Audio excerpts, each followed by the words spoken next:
கோவையில் கடந்த 3 ஆண்டுகளாக கிடப்பில் போடப்பட்டுள்ள ஒருங்கிணைந்த பேருந்து நிலைய திட்டத்தை விரைந்து முடிக்க வேண்டும் என கோரிக்கை எழுந்துள்ளது.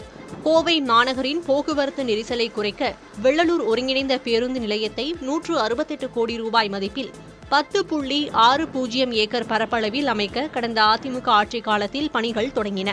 மொத்த மதிப்பீட்டில் 40 கோடி ரூபாய் வரை செலவிடப்பட்டு கட்டுமானத்தின் ஒரு பகுதி முடிக்கப்பட்ட நிலையில் திமுக ஆட்சிக்கு வந்த பின் இந்த திட்டம் கிடப்பில் போடப்பட்டுள்ளது. இத்திட்டம் குறித்து முதலமைச்சரின் தனிப்பிரிவுக்கு எழுதப்பட்ட கடிதத்திற்கு உரிய பதில் கிடைக்கவில்லை என்கின்றனர் இப்பகுதி மக்கள். இங்குள்ள பொருட்கள் எல்லாம் பாதுகாப்பு இல்லாமல் இருக்கிறது. இந்த பகுதியில் புதர் மண்டி கிடைக்கிறது நீங்கள் நேரடியாக பார்க்கலாம். அப்படியே காலதாமதம் ஏற்பட்டால் வேறு ஒரு அரசு வரும் வரை நாம் காத்திருக்க வேண்டுமா என்று எங்களுக்கு ஒன்றுமே புரியவில்லை. இந்த அரசு இது விஷயமாக உடனடியாக நடவடிக்கை வேண்டும் என்று தொடர்ந்து வலியுறுத்துவோம். மக்கள் எல்லாருமே விரும்புறது இங்க பஸ் ஸ்டாண்ட் வரணும் தான். ஏன் அப்படியெல்லாம் சொன்னதுனால தான் இங்க முன்னாடி இருந்த அரசு இங்க பஸ் ஸ்டாண்டை கொண்டு வந்தாங்க.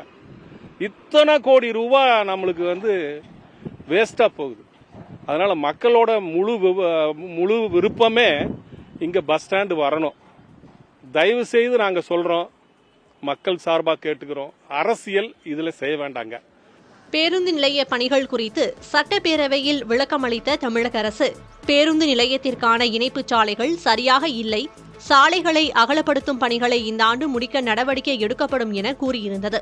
பேருந்து நிலைய பணிகள் தொடர்பாக கோவை மாநகராட்சி ஆணையர் சிவகுரு பிரபாகரனை தொடர்பு கொண்டு கேட்டபோது, மாவட்ட ஆட்சியர் மூலம் வெள்ளலூர் ஒருங்கிணைந்த பேருந்து நிலையம் பணிகள் தொடர்பாக அரசுக்கு தகவல் அனுப்பப்பட்டு உள்ளதாகவும் அரசு உத்தரவுக்கு பின் நடவடிக்கை எடுக்கப்படும் என்றும் கூறினார்.